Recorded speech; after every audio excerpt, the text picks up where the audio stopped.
Saludamos a la senadora Flavia Rollón. ¿Qué tal? Buenas noches. ¿Qué tal? ¿Cómo están? Vamos a tener un diálogo con ella. Gracias por venir. Muy bien, sí. No, por favor. Vamos liviano. ¿Qué es esto de un proyecto de ley para regular el carbono? Primero, ¿qué es el carbono? ¿Y para qué serviría regular esto? Bueno, presenté un proyecto de ley, no es para regular, es, existen los mercados de carbono. ¿Qué son los mercados de carbono? Donde se venden bonos de carbono. Un bono de carbono es una tonelada de dióxido de carbono equivalente que uno puede reducir o dejar de emitir. Hay un mercado a nivel global donde países que tienen límites de emisiones, o sea que dicen, bueno, en mi país no vamos a emitir más de esto y a cada sector le ponen un tope. Cuando un sector no puede bajar las emisiones, para compensar sus emisiones va y compra estos bonos. Por ejemplo, el mercado de aviación a nivel global se autolimitan y dicen, bueno, nosotros no vamos a emitir más que una cierta cantidad. Entonces, para compensar, porque igual siguen volando, igual siguen necesitando... Igual siguen, podemos decirlo... Emitiendo. Emitiendo, es decir, contaminando... No es contaminación. ¿No? A ver, los combustibles fósiles generan emisiones, o sea, la vida moderna genera emisiones.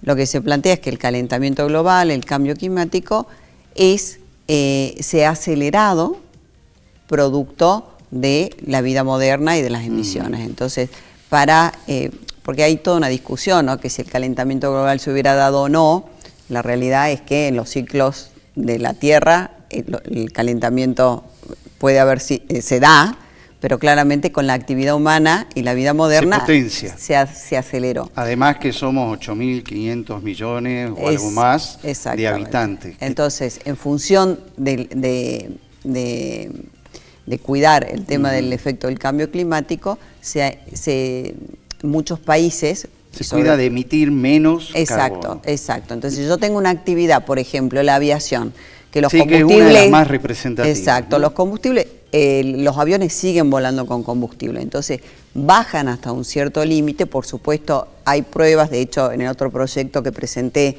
de biocombustibles hay un capítulo de SAF, que son combustibles de aviación sostenibles, que emiten mucho menos.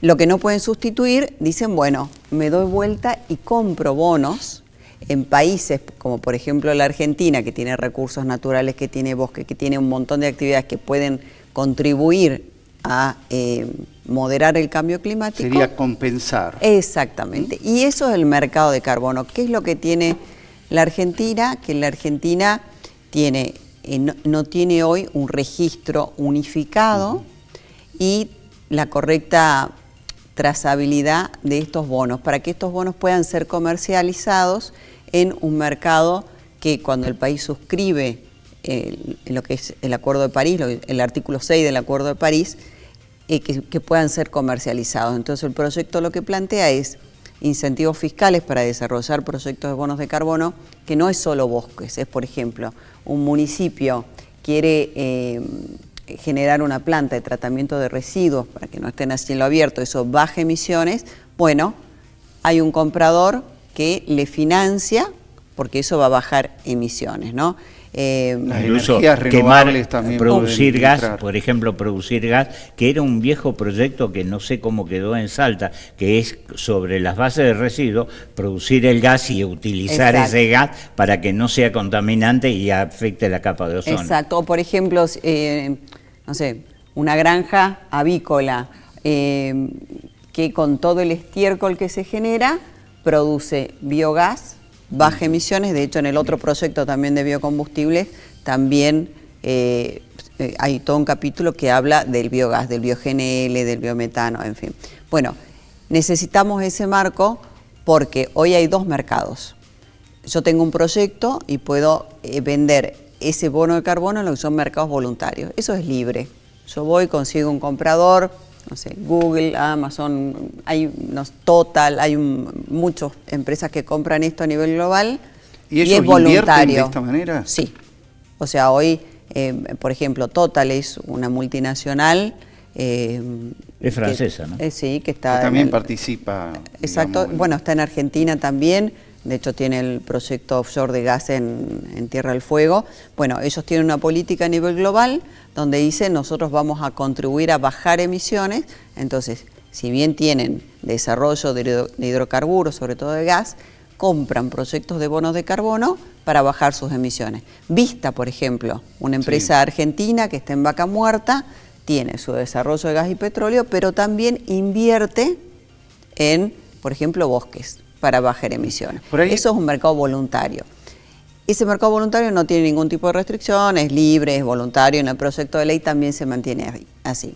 Ahora, hay un mercado que es un mercado regulado, que es cuando el país suscribe el Acuerdo de París.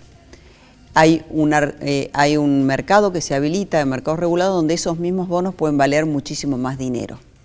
Entonces, gráficamente es, así como nosotros exportamos carne, soja, podemos exportar servicios ambientales. Entonces nosotros tenemos recursos naturales de bosques, de proyectos, por ejemplo, de este tipo, de tratamiento de residuos, de biogás, exportamos el servicio ambiental de reducir emisiones, que de hecho eso también se trata en los encuentros climáticos, de decir, a ver, los países que más generan es el norte global del mundo, ¿no? Alemania, Estados Unidos, etcétera. Ellos son los que tienen que financiar la transición energética y la baja de emisiones, donde los recursos los pone el sur global, que todavía está en vías de desarrollo. Bueno, toda Latinoamérica, África. Entonces, una manera de financiar la transición energética y el cuidado del cambio climático es el mercado de carbono. Entonces, esto significa un ingreso de financiamiento para hacer proyectos productivos, para monetizar nuestros activos ambientales, que es, insisto, puede ser una exportación de servicios y es una fuente de financiamiento más para proyectos en la Argentina y sobre todo muy importante para todo el interior de nuestro país, inclusive para Salta, que ya tiene proyectos de bonos de carbono. Y esto hay que entenderlo así, siempre este tema se toma con una perspectiva ambientalista y en realidad lo que trato de hacer en estos proyectos de ley es que esto no es solo una perspectiva ambientalista. Cuando van a la cumbre climática en general van los ministros del área ambiental y estos son proyectos que tienen que tener una mirada 360 grados donde tiene que estar involucrado el desarrollo productivo del país y el desarrollo financiero del país, porque la transición energética para países como el nuestro es una oportunidad de desarrollo. Y eso es lo que tratamos de hacer. El proyecto lo que hace es simplemente crear este registro, darle valor a los bonos que se generen en la Argentina y habilitar este mercado regulado. Como para hacerlo figurativo, ¿no? Un bosque, una zona plantada, no necesita hacer una explotación de madera para ser rentable, sino que su rentabilidad está en su papel de favorecer el procesamiento que se debe hacer de ese carbono. Entonces recibe ese bono, se recibe un capital, alguien paga para que eso se quede así o crezca incluso, ¿no? Claro. Y que no desmontes, por ejemplo, para hacer ganadería. Exacto. Ahí hay un dato interesante desde el punto de vista político, porque hay una mirada que, como bien indicás, ambiental y hay otra económico-financiera, pero la mirada ambiental, ¿qué pasa con el gobierno nacional? Bueno, el gobierno nacional tiene que presentar, tiene que ratificar ese Acuerdo de París y tiene que presentar... ¿Pero lo hará o no lo hará? No, bueno, muy de acuerdo. No, he conversado con el Poder Ejecutivo y tienen interés en que avance el proyecto y lo van a hacer, sí tienen el compromiso de hacerlo, porque el país tiene que presentar lo que se llama la contribución determinada a nivel nacional, que es, nosotros como país vamos a emitir esto y nos comprometemos a bajar las emisiones tanto en el 2030, etcétera, etcétera. Entonces, para que esto funcione, el Ejecutivo tiene que hacer esto y el Ejecutivo tiene interés en hacerlo, sí. Tenía dudas porque vos viste que las posiciones de Milei, si la contaminación de un río, bueno, el mercado lo va a solucionar. Bueno, capaz que esto le interesa porque en realidad es como el ambiente y el cuidado del ambiente no es la incompatible. Otra cara, por eso te planteé dos caras, ¿viste? No es incompatible con el desarrollo. Y esa es la mirada que hay que tener, ¿no? Hablando de temas energéticos y de recursos renovables, en Tucumán, has estado en Tucumán ahora con el tema de la generación de bioetanol. Así es. ¿Qué perspectivas tiene? Y te hago una pregunta que el otro día lo leí y la verdad que no sé si tenemos volumen, es ignorancia de mi parte. También para producir bioetanol a partir del maíz, ¿estamos lejos o tenemos posibilidades? No, tenemos muchísimas posibilidades. Sí, hoy he estado en Tucumán en la cumbre de bioetanol. Bueno, yo he presentado un proyecto de ley de biocombustibles.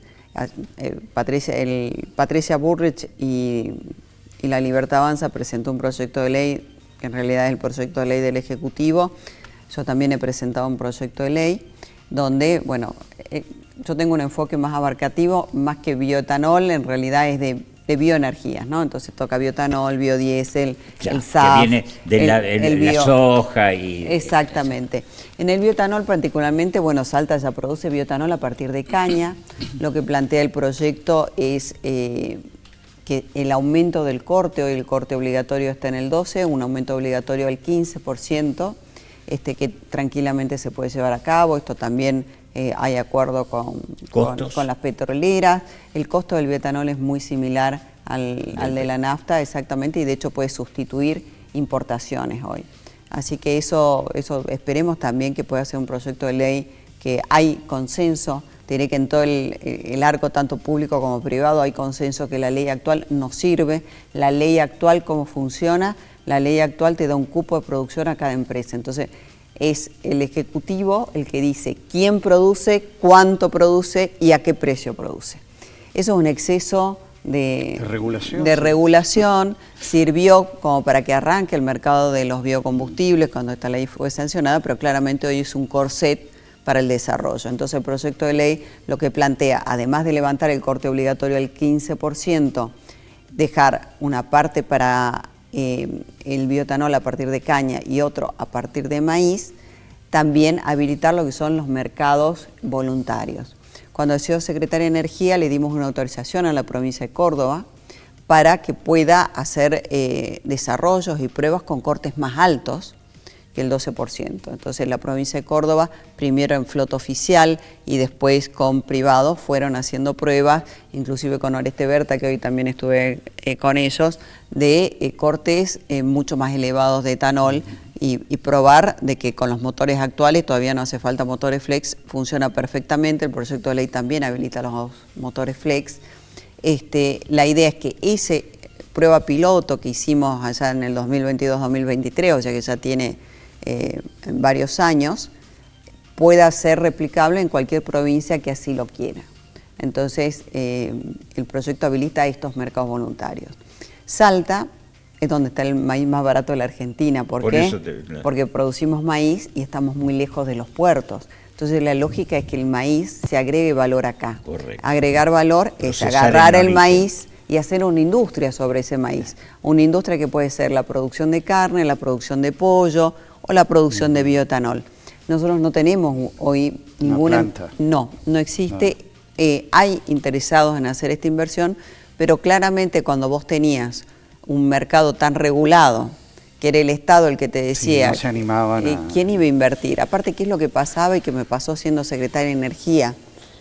El precio del combustible tiene una parte que es el bioetanol, después otra parte, bueno, que es el crudo, el tipo de cambio, los impuestos. Pero cuando el Poder Ejecutivo está en una lucha contra la inflación, lo que termina pasando es que termina pisando el precio de los biocombustibles para que no se traslade como un aumento de precio al surtidor. Entonces ya se alteran todos los mecanismos de mercado. Entonces el proyecto de ley lo que dice, ¿sabes qué? No vas a tener que competir. O sea, vos no vas a tener garantizado como empresa cuánto, ni yo te voy a decir a qué precio, sino que se va a dar un cupo para el bioetanol de maíz, otro cupo para el bioetanol a partir de caña, y entre las empresas van a tener que competir, ¿no? En una plataforma electrónica, transparente, donde se van a hacer licitaciones. Entonces, la fijación de precio va a ser producto de una competencia entre las empresas y de un mecanismo transparente. Eso es lo que plantea el proyecto y eso es más competencia y más aliciente al mercado, ¿no? ¿Y tendría apoyo similar al otro proyecto o tendría más votos? En lo político, ¿cómo en lo político estamos trabajando unificar los dos proyectos? Para arribar a un dictamen de acuerdo, ¿no? Sí. Y yo soy optimista. La parte del bioetanol está acordada, no hay conflicto ahí. Donde hay conflicto es en el biodiesel.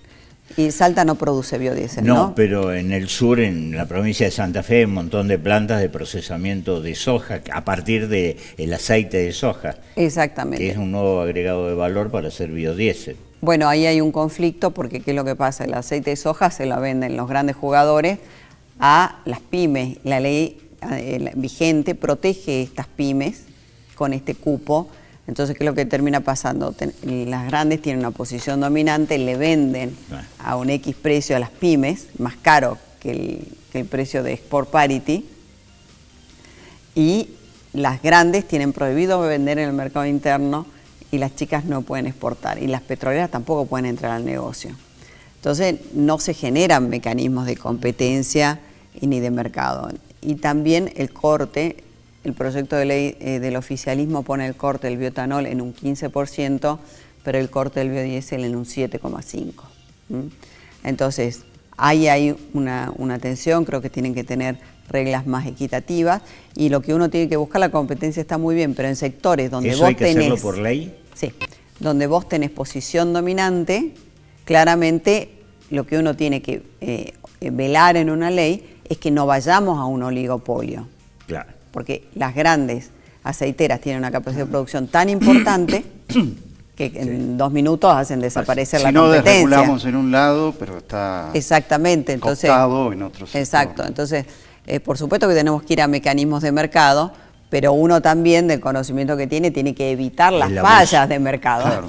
Y las fallas de mercado es que en un proyecto de ley haya límites para estos grandes jugadores. Entendiendo, ¿no? que donde está el ser humano hay fallas siempre, incluso en el mercado. Bueno, hay mercados, lo que pasa es que desde la teoría decir, bueno, tenemos mercados de competencia perfecta, bueno, sí, pero después vas a la práctica y... Son los seres humanos los que ponen en juego eso, ¿no? Así que bueno, ahí tenemos diferencias, con ese sector tenemos diferencias, si bien no es una realidad que le toque a Salta, sino que este conflicto es una realidad que le toca mucho a la provincia de Santa Fe y Buenos Aires. Vamos a la política propiamente dicha. Se habla, se dice sobre los gobernadores, los votos de los legisladores de las provincias, que son legisladores que representan al gobierno provincial, y bueno, existe esa sensación muchas veces, ¿no? De que hay algunas leyes que salen porque hay ciertos acuerdos y en otros casos no. En el caso de la senadora Rollón vemos algunas cosas acompañando al Poder Ejecutivo, en otras no. ¿Qué tenemos para decir sobre bueno, el sos voto de muy la políticamente correcto, Sí, sos muy demasiado. políticamente correcto. Te lo voy a decir en criollo. Ah, bueno. Mi voto no tiene precio, mi voto no se cambia por obras, mi voto no es alguien que me digite y me dice tenés que levantar la mano o bajar la mano. Yo los proyectos los trabajo, los estudio y voto a conciencia de lo que creo. Por supuesto que trabajamos con el gobernador Gustavo Sáenz, pero en el sentido, bueno, estoy viendo esto en este proyecto de ley, a mí me parece que esto no está para acompañar. Lo expresás, lo manifestás, claro, y decís cómo vas a votar. Exactamente, exactamente. Esto considero que no está para acompañar.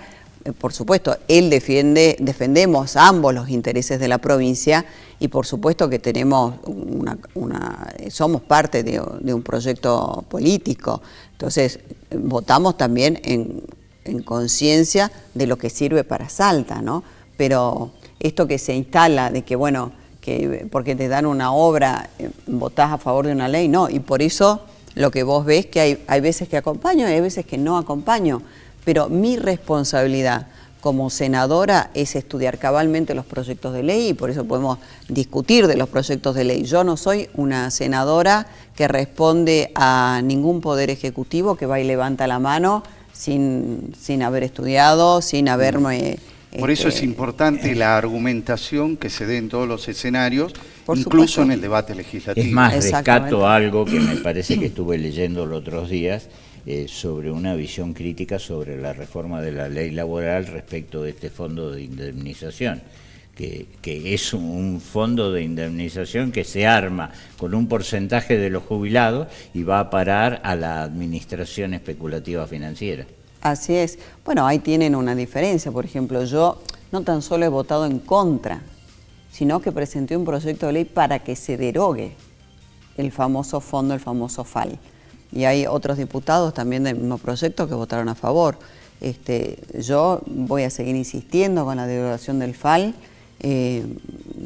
O sea, el FAL, que es lo que sacar dinero, 2.500 millones de dólares. Es un bollo. Es muchísimo dinero. Sacar dinero de nuestro sistema previsional, o sea, de jubilaciones, Que ya está escuálido. para creer que ya no es sustentable, para crear un fondo, diciendo este fondo le va a pagar las indemnizaciones a los privados. O sea, te voy a transferir a una cuenta, a vos empresa, porque la cuenta queda a tu nombre. Sí. Y hoy salió la reglamentación del FAL, la semana pasada. ¿La leyeron? Sí. Bueno, ¿en qué se puede invertir el FAL? En bonos provinciales limitados. Pero, ¿y en qué principalmente? Y en títulos públicos nacionales. Entonces, ¿para qué creamos el FAL? Para financiar al gasto público. Exactamente. Por eso lo dije en su momento, cuando se dio el debate, después presenté el proyecto de ley para la derogación del FAL y hoy, mira, ratifican lo que dije en ese momento. El FAL no va a cumplir el objetivo que tiene que cumplir. El FAL va a ser usado para financiar al Estado argentino. En este caso, ¿cuál es la dinámica que se produce dentro del Senado? ¿Ya se reglamenta esta modificación o este sistema para financiar esas indemnizaciones y presentás un proyecto para derogar esa ley? ¿Qué se va a hacer? ¿Cómo tenés que hacer? ¿Cómo conseguís la adhesión de otros senadores? Primero, para poder tratar el tema. Segundo, para poder votarlo. Bueno, hay senadores, sobre todo el peronismo, que adhirieron a mi proyecto, como Juliana Itulio, Mariano Recalde, hay varios senadores, pero tenés que juntar la cantidad de senadores que permitan, exacto, habilitar la comisión. Eso aún no ha sucedido. Porque bueno, el Ejecutivo domina las comisiones y el Senado. Sí, y otros intereses hacen su juego también, ¿no? Así es, así que todavía no he conseguido la cantidad suficiente de senadores como para que pueda ir a comisión y tener dictamen, y después, una vez que tenés dictamen, recién podés ir al recinto. De todas maneras, yo mi lucha la voy a seguir dando, porque esto también es una manera de trabajar y de dejar sentada una posición, ¿no? O sea, seguiré trabajando en conseguir adhesiones, pero uno no puede quedarse callado y no presentar lo que está al alcance de uno, ¿no? Aparte del tema mediático, presentar un proyecto de ley. Lo mismo con el impuesto a los combustibles, que hoy sale porque el periodista Alconada Amón lo escribió en La Nación. Exacto. Yo vengo hablando del tema desde abril-mayo y presenté un proyecto de ley para que los fondos del impuesto a los combustibles que tenían destino viviendas, obras hídricas y rutas que no lo están usando, Exacto. se los pasen a las provincias, que son los que se están haciendo cargo de este problema.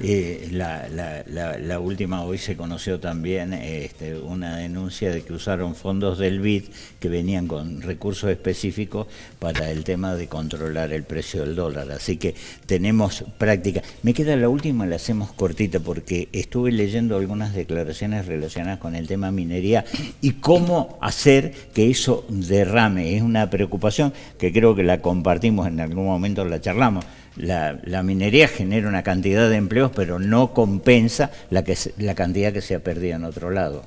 Bueno, lo decía justamente ayer que estaba en un evento. Yo no creo en esto de las economías a dos velocidades.